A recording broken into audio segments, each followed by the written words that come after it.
Olá, seja muito bem-vindo na TV Alerj. Nós estamos com essa programação especial, o debate virtual em tempos de pandemia do novo coronavírus, isolamento social, quarentena, distanciamento. Estamos fazendo essa programação para passar a informação para você da melhor maneira possível, para que você continue sempre muito bem informado. No debate de hoje, nós vamos falar sobre políticas públicas e ações eficazes no combate ao novo coronavírus. Eu recebo o deputado estadual Pedro Brazão, muito obrigada pela presença, deputado, e o cardiologista doutor Abdo Neme, atual secretário municipal de saúde do município de Campo dos Goytacazes. Os dois sejam muito bem-vindos e eu vou começar com o deputado. Deputado, nesse momento de coronavírus, nesse momento de pandemia que pegou todo mundo de surpresa, a população mundial, muitas questões vieram à tona. A questão da prevenção, a questões de medidas também de combate.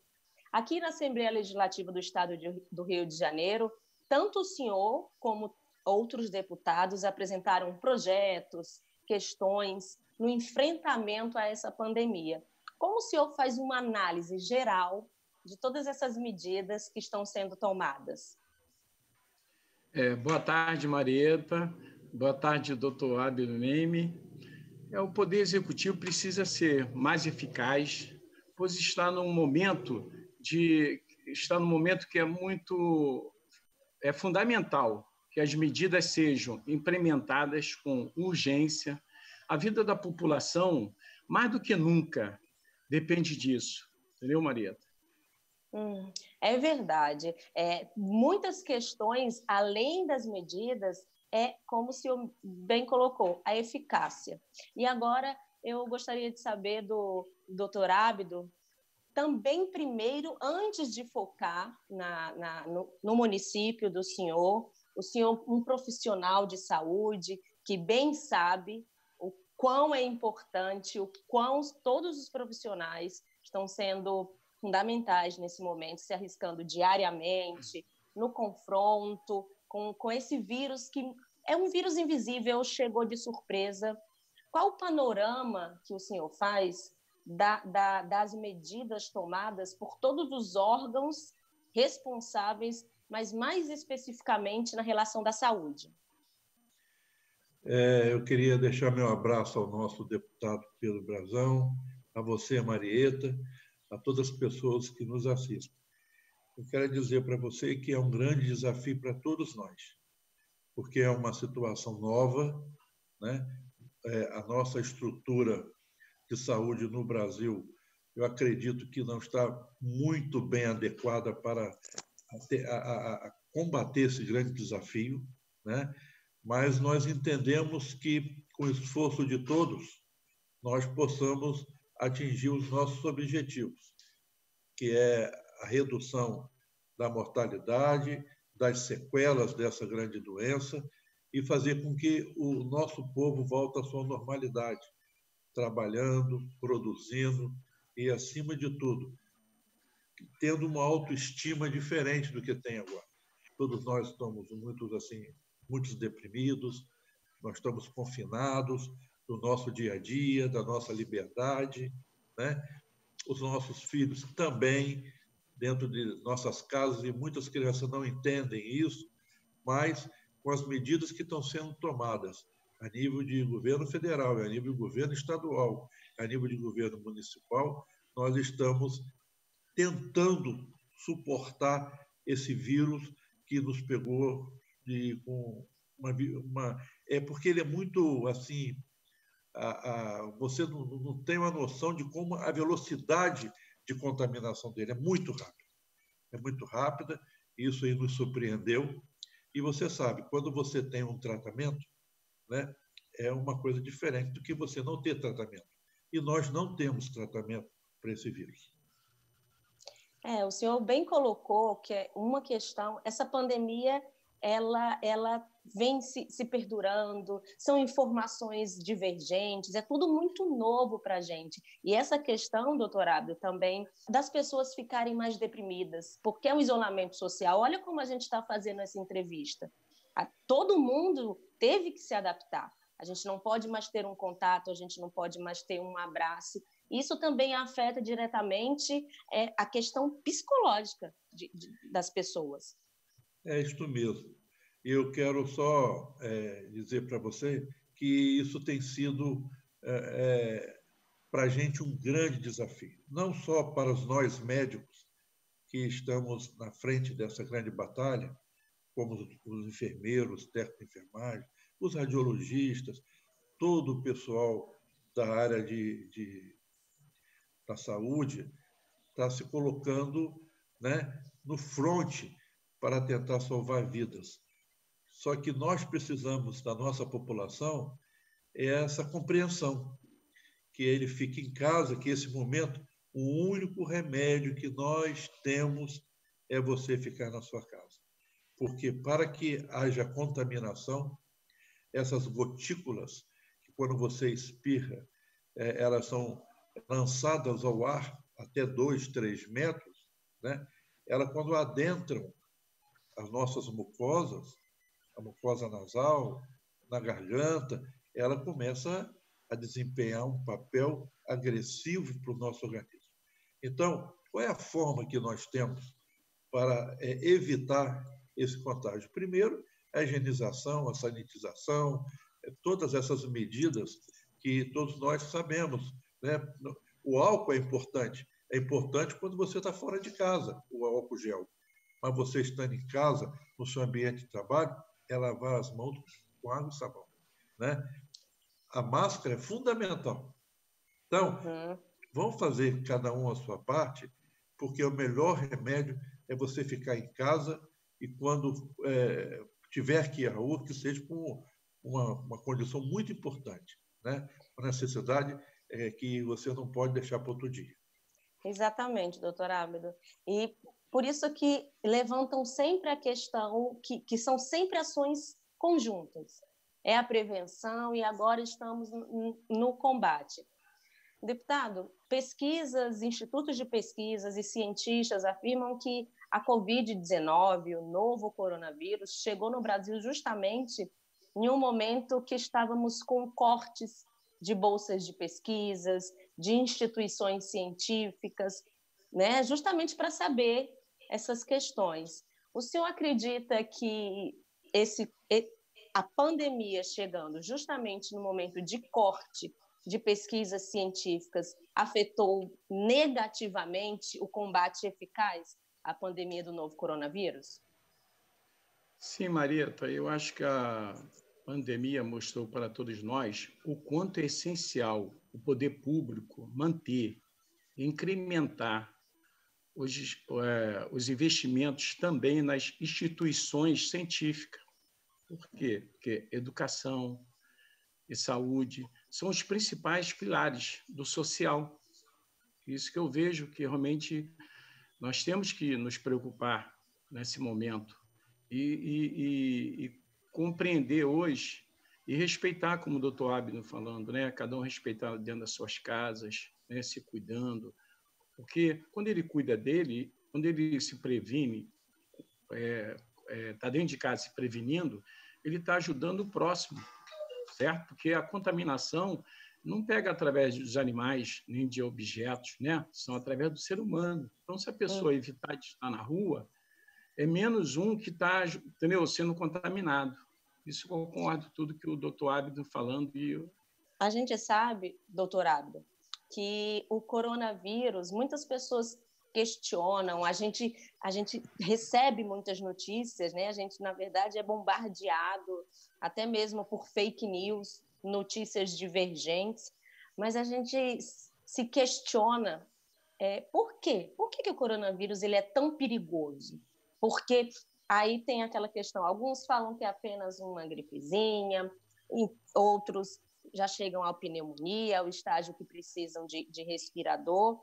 A questão as medidas, principalmente na área da saúde, Os médicos, eles estão preparados, eles estavam respaldados, na verdade, para combater esse inimigo invisível? Marieta, quando nós tivemos primeira notícia a respeito do coronavírus, que foi na província de Wuhan, na China, onde 29 milhões de pessoas foram, na verdade, envolvidas pelo Covid, as notícias que chegavam aqui ao nosso país eram muito fragmentadas. A gente não tinha, na verdade, uma informação muito concreta e nenhum tratamento que fosse eficiente para tal. Então, nós aprendemos muito com a China, né? Na verdade, eles foram nossos cobaias, porque as medidas que eles iam tomando, nós fomos aprimorando e aprendendo com eles para que a gente pudesse ter um resultado melhor no nosso país. E o mundo todo caminhou nesse sentido. Agora, você veja que a Itália, a Espanha, a Alemanha, né, e os Estados Unidos, por último agora, tiveram resultados diferentes. Mas por quê? Porque as políticas públicas de saúde nos Estados Unidos, por exemplo, né, não são tão eficientes para as pessoas mais humildes. Se uma pessoa está comprometida com uma patologia séria nos Estados Unidos, se ela vai a um hospital, ela sabendo que, poxa, eu posso morrer e se eu entrar aqui vou endividar minha família e eles vão ficar com a vida toda enrolada, eles não vão aos hospitais. E muitas pessoas que estão morrendo lá é devido a esse programa de saúde pública ineficiente. Diferente aqui do Brasil. O SUS é um grande projeto de saúde pública que precisa ser levado a sério. Nós não podemos mais deixar um país como o nosso, uma desigualdade social imensa, onde as pessoas, às vezes, num cômodo moram 5 pessoas, né? Crianças, e você chega para ele, você não pode sair, tem que ficar dentro desse cômodo, respirando o mesmo ar, alimentando mal, não ter água potável, esgotamento sanitário, quase 45% da população não o tem. Então, eu quero dizer para vocês que é um projeto que tem que ser levado a sério. E eu acredito que agora, depois desse grande problema que nós estamos tendo de saúde pública, né, nós vamos ter outra visão do SUS e outras implementações, inclusive da iniciativa privada, para que a gente possa vencer esse grande desafio. Então, a gente não dá para entender que, em pouco tempo, nós tivemos 13 ministros de saúde. 13 ministros de saúde. Então, com a média de 11 meses a 1 ano e meio cada um. O que você faz num país como o nosso, continental, com 11 meses um secretário de saúde? Então, a política de saúde pública tinha que ser não política de governo, mas política de Estado, para que a gente possa implementar melhor nossas ações, para que tenham resultados melhores num momento como hoje. Agora, doutor Abdo, aproveitando o gancho do que o senhor acabou de falar, a gente sabe que a Covid-19 ela afetou diversos segmentos, não apenas a saúde. A economia também foi bastante atingida. E aí, o ex-ministro da Fazenda e economista, o Antônio Delfim Neto, ele fez uma afirmação dizendo que a separação entre as pessoas pobres e as pessoas ricas vai ser um objeto importante na política econômica pós-coronavírus. Aí eu pergunto para o senhor, deputado, o senhor concorda com essa afirmação? Porque o doutor Abdo acabou de falar que realmente são muitas as questões, não adianta a gente se debruçar apenas em uma. Mas essa questão de separação dos pobres, dos economicamente limitados, o senhor concorda com essa afirmação do ex-ministro da Fazenda e atual economista? Marieta, na verdade, o que precisamos é legislar para garantir que o Executivo proporcione serviços básicos de qualidade a todos de forma igualitária. Nesse momento da pandemia, fica mais evidente o quanto isso é essencial, tá, para a sociedade como um todo. Isso que realmente a gente precisa é arregaçar as mangas e trabalhar. Doutor Ábido, como o deputado acabou de falar, outra questão que tem sendo bastante levantada, inclusive recentemente, é o lockdown, né? Que é a questão de... É um termo americano que significa bloqueio total, isolamento. É uma medida rígida, é a medida mais rígida em qualquer tipo de pandemia. A Fiocruz se manifestou, inclusive, enviou um ofício para o governador do estado do Rio de Janeiro, Wilson Witzel, solicitando.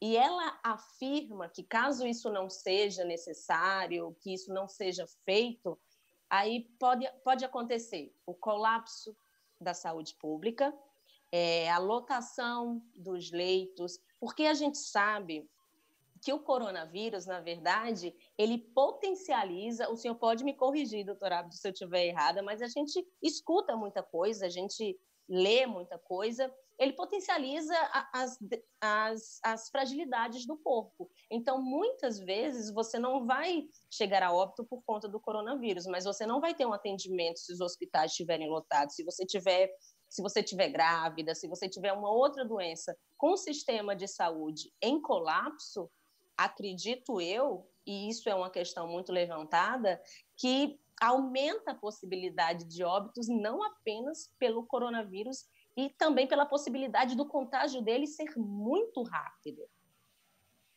Na verdade, a disseminação é muito rápida. Ele é surpreendente a velocidade dessa infestação da população. O que a gente tem que chamar a atenção, a gente saindo muito do Covid, do coronavírus, vamos ver como é que é o perfil hoje das patologias. São 200 pessoas comprometidas hoje com tuberculose diariamente. Cardiologistas, nós temos aqui 400 mil pessoas morrendo por ano de doenças cardiovasculares, né? Entre outras doenças, diabetes e outras doenças maiores. O que a gente conclui com isso? O lockdown é importante, mas para algumas situações. Né? Em que você... eu acho que o nosso governo, o Ministério da Saúde, errou muito em não fazer teste em todo mundo. Né? Só naqueles que estão em hospitais morrendo, aí para quê? Só para estatística? Né? A gente tem que separar aquelas pessoas, rastrear aquelas pessoas, as que são positivas, as que são negativas, e dar um tratamento para cada um conforme a indicação ali do teste, ali, se é positivo ou negativo. Por quê? Quando o vírus adentra a sua mucosa, ele vai descendo pela parte da orofaringe, a garganta começa a ficar queimando a garganta, vem uma tossezinha, né? Depois ele desce mais para a parte dos brônquios e dos pulmões, que eu chamo são brônquios, bronquíolos, alvéolos, e ali ele começa a causar também um processo inflamatório, que aí ele passa dessa fase de proliferação total do vírus, que é reduplicação do vírus, para uma fase de infecção.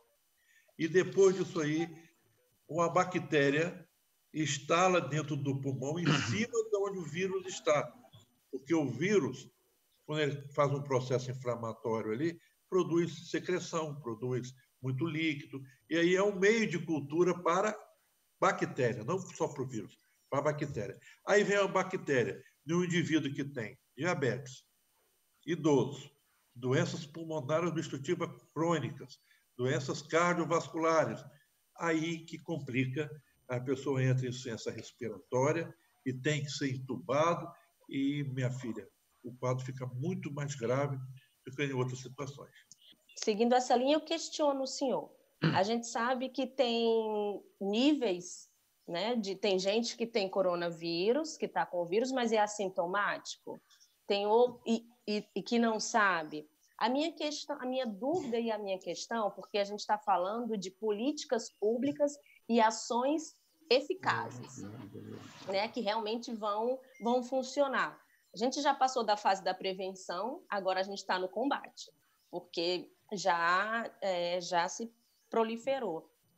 Muitas vezes a gente vai fazer o teste e não pode, porque por exemplo, Marieta, tive contato com uma pessoa que está com Covid, que eu tenho certeza, mas eu não demonstrei nenhum sintoma. Provavelmente eu sou uma pessoa assintomática. Muitas vezes eu não tenho direito a fazer o exame. Então, eu acho que os assintomáticos são os mais perigosos, porque eles só transmitem. Então, talvez essa questão de poder do teste, o senhor acredita que pode ter influenciado para essa onda crescente de contaminação do Covid?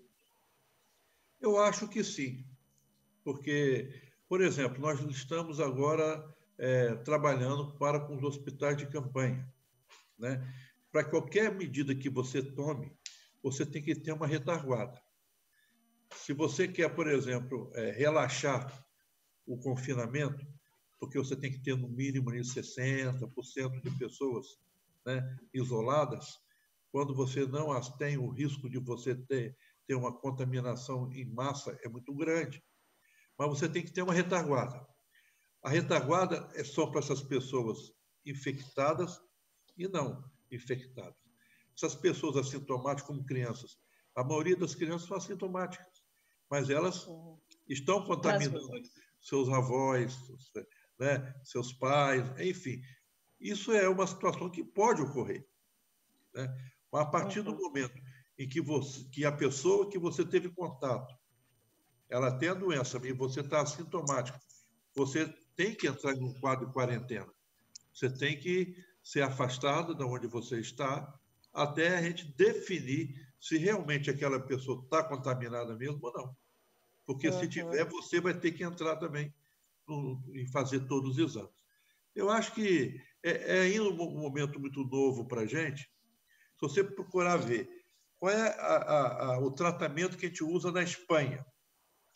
Eu tive vendo um trabalho aí, lendo também um trabalho, e é totalmente diferente do outro que fez nos Estados Unidos, que é totalmente diferente do que faz. Tem gente que usa cloroquina, tem gente que usa corticoide. Agora a gente sabe, né, que tem que usar anticoagulante, que as pessoas morrem de trombose, de entupimento desses trombos em vasos mais finos, vasos cerebrais, coração. Então, são coisas que cada dia que passa, a gente aprende mais. Isso é um processo em que você vai, a cada dia que passa, evoluindo e aprendendo mais. E descobrindo um pouco mais, porque é tudo muito novo, então, né? Esse cloroquina, a questão também do Remdesivir, que estão querendo, que agora é um remédio importado, que talvez tenha solução. Nada disso. Hoje é mais importante do que você ficar em casa confinado. E o mais importante de tudo isso, nós temos que trabalhar imediatamente por uma vacina. Porque era nessa questão que eu queria chegar. Sabe por causa de quê? Porque eu vou dizer uma coisa para você. Mexeu com o dinheiro do povo. Do povo que eu estou falando, dos homens lá de cima, os poderosos. E eles vão arrumar a vacina o mais rápido possível. Você pode ter certeza que quando mexe no bolso dessas pessoas, desses grandes, né, poderosos, eu digo a você que no ano que vem, em março, já tem uma vacina. E aí... falando em gestores, né, eu gostaria de perguntar para o deputado, outra coisa que a gente tem escutado muito tem aquele velho ditado, durante uma crise, durante conflitos, que a gente descobre quem verdadeiramente tem o poder e o dom de liderança, né? Saber conciliar, saber ajustar e ter a união. Todos estão falando que o momento é de união para salvar vidas, né? União dos gestores, em união dos três poderes. O senhor acredita que, nesse momento tão delicado que a gente está passando, os três momentos, seja o executivo, o legislativo, o judiciário, o prefeito, o vereador, eles estão trabalhando em harmonia com o único objetivo? Marieta, precisamos contribuir para manter a governabilidade, né, do Poder Executivo, e o momento exige convergências de ideias, principalmente equilíbrio de todos os poderes, certo? E uma outra coisa que eu também queria colocar aí, doutor Abner, é porque essa doença não tem rico, como o senhor falou, não tem rico nem pobre, né? Não teve todos... Ela é democrática, né, deputado? Ela é democrática. Verdade. Pega todo mundo. Pega todo mundo. A questão tem que se cuidar, ficar em casa. Tem que ter... E as pessoas têm que entender também, a gente enquanto jornalista, a gente está num momento de quarentena, de isolamento social, mas a gente fez questão, a TV Alerj, da Assembleia Legislativa do Estado do Rio de Janeiro, de ter esse debate virtual, de não deixar de passar informação, porque muitas vezes a falta de informação é crucial para a contaminação. A informação correta, não as fake news, não as informações divergentes. Então, a gente acredita que se informar ainda é a melhor solução. Agora, uma última pergunta. Pós-pandemia, né, doutor Abdo, como o senhor vê, a gente não tem como prever nada, mas como o senhor acredita num colapso da saúde pública? O senhor acredita que a gente já vai conseguir estancar essa onda crescente de contágio? Porque primeiro era abril, depois vai para maio, agora tem o lockdown. Como o senhor vê? A gente vai, infelizmente, chegar num colapso, leitos lotados, falta respirador, já não temos mais testes para todos que precisam. Como o senhor vê?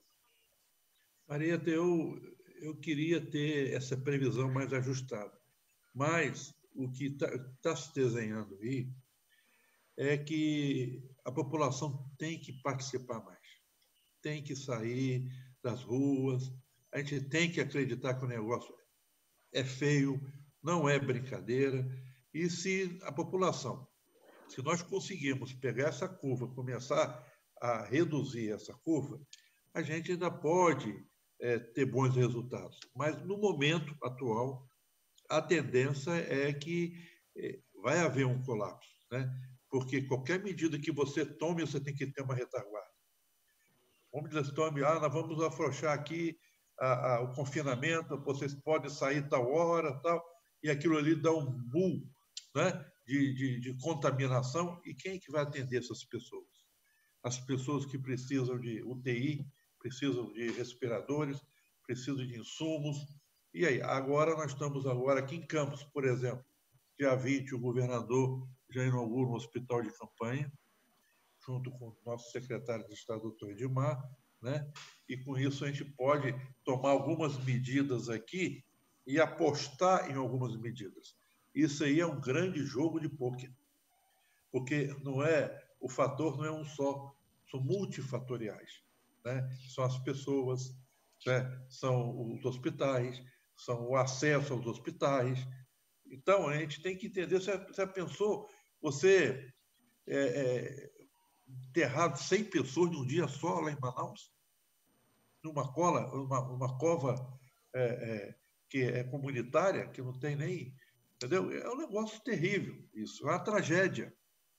Mas a gente tem que entender que vamos vencer esse Covid, nós vamos vencer, nós somos otimistas, porque tem muitos colegas aqui já contaminados, muitas enfermeiras, todo esse pessoal da área de saúde, tem muita gente contaminada, mas não falta a esperança de que nós possamos fazer o melhor e ter outro resultado.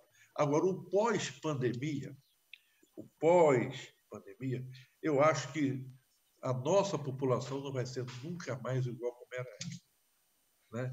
Apesar de nós moramos num país mais tropical do que qualquer outra coisa, onde a gente tem o afeto de abraçar e beijar todo mundo, né? Eu até falei que, acabando isso aí, nós vamos fazer a festa do abraço. Porque está todo mundo com vontade de abraçar e de beijar um ao outro, de confraternizar, mas o momento não pode ser assim. O momento o maior remédio que a gente tem hoje é o confinamento. Vocês têm que ficar em casa.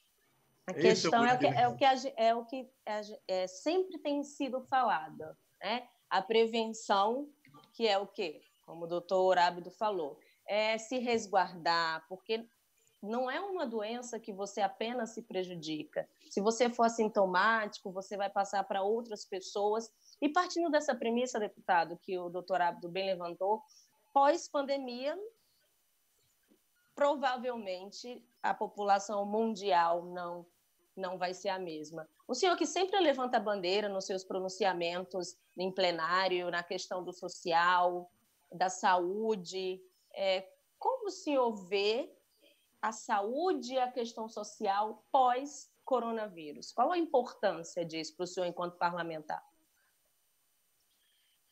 Isso tudo começou com um exemplo dos meus pais, né, que sempre procurava ajudar as pessoas. Eu acho que após o coronavírus vai ser a mesma coisa. As pessoas vão ter mais respeito umas com as outras. Eu acho que vão ter esse senso, essa sensibilidade.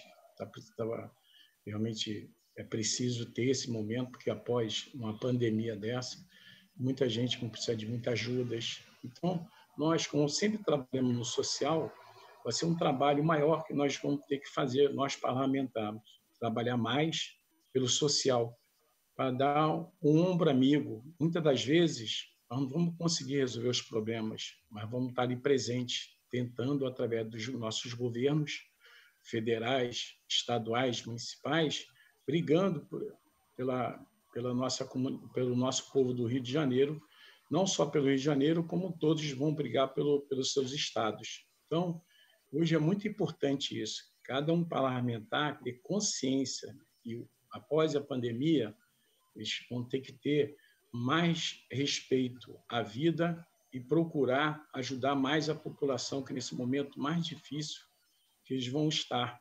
E nós, como parlamentares, nós temos que ter essa sensibilidade e esse carinho de dar isso. Por quê? Porque hoje nós temos essa responsabilidade de ser parlamentar, de estar de frente, junto com os médicos, né? Como meu projeto de lei de benefícios, né? Para que ajudar os médicos, porque os médicos estão de frente ali, são médicos, enfermeiros, maqueiros, né? Auxiliares. Então, essa parte toda eu acho que é muito importante. E eu acho que essa profissão dos médicos é a profissão mais adequada e que mais a população vai procurar. Tá? Doutor Ábido, o deputado falando na questão do profissional da saúde, a gente sabe que é necessário, os médicos não podem faltar nesse momento, mas como que o senhor avalia a questão, porque já saíram muitas notícias que os equipamentos, o EPI, que chama, equipamento de proteção individual, sejam máscaras, não são, muitas vezes, suficientes, o que causa ainda mais exposição dos profissionais de saúde à contaminação. Como o senhor vê isso? Eu vejo com preocupação, né? Porque você sabe que quem está na frente, aí no front, esses profissionais todos que foram elencados aí pelo deputado, precisam estar preparados até para preservar os seus familiares também, né? Então, é fundamental que a gente introduza uma política agora definitiva de EPIs, que a gente chama que são produtos que a gente usa para proteção individual das pessoas, dos trabalhadores. Que no Brasil o pessoal não leva muito a sério, não lava a mão, não usa luva toda hora, então isso tem que ser, de agora em diante, levado a sério. A outra coisa nós temos, viu, deputado, nós temos que implementar uma saúde pública de Estado para que a gente possa resolver essas desigualdades, onde as pessoas possam ter acesso à saúde, né, e que sejam bem atendidas. Nós temos que ter, por exemplo, um profissional da saúde sendo bem remunerado, e a lei que tem que ser feita, deputado, é que esses médicos que trabalham pelo SUS, né, e que ganham mal, que trabalham pelo serviço público, que ganham mal, não é só no Estado, estou falando no Brasil todo, eles não podem pagar 27,5% de imposto de renda. Ele tem que pagar uma taxa menor do dinheiro que ele recebe do SUS como servidor público. Então, essas coisas têm que ser vistas, porque não pode a gente deixar um médico trabalhar tanto, e nessa situação como está hoje, todos nós chamamos de heróis, né? Mas acabou a pandemia, os heróis, né, foram enterrados e a história é outra. Então, esse trabalho eu vou pedir ao nosso deputado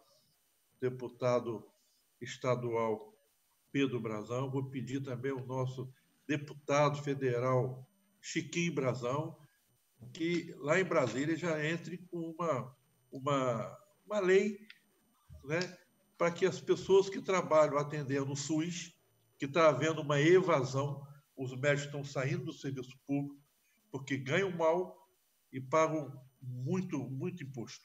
Então, que eles sejam, pelo menos, né, beneficiados, pagando um imposto menor do que o imposto que é cobrado para um profissional liberal.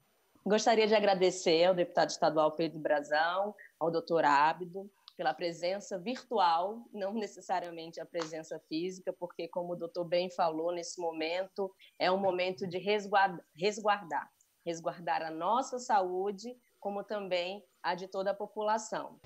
Eu quero agradecer o convite aí da TV Alerj, de estar aqui junto um médico muito importante, médico vereador, ex-secretário de Campos, fazer um trabalho maravilhoso em Campos lá, com várias também demandas, que veio aqui o nosso gabinete pedir algumas demandas. Então, quero agradecer aqui a gente expondo esses problemas que está havendo hoje, do coronavírus, dessa pandemia, né?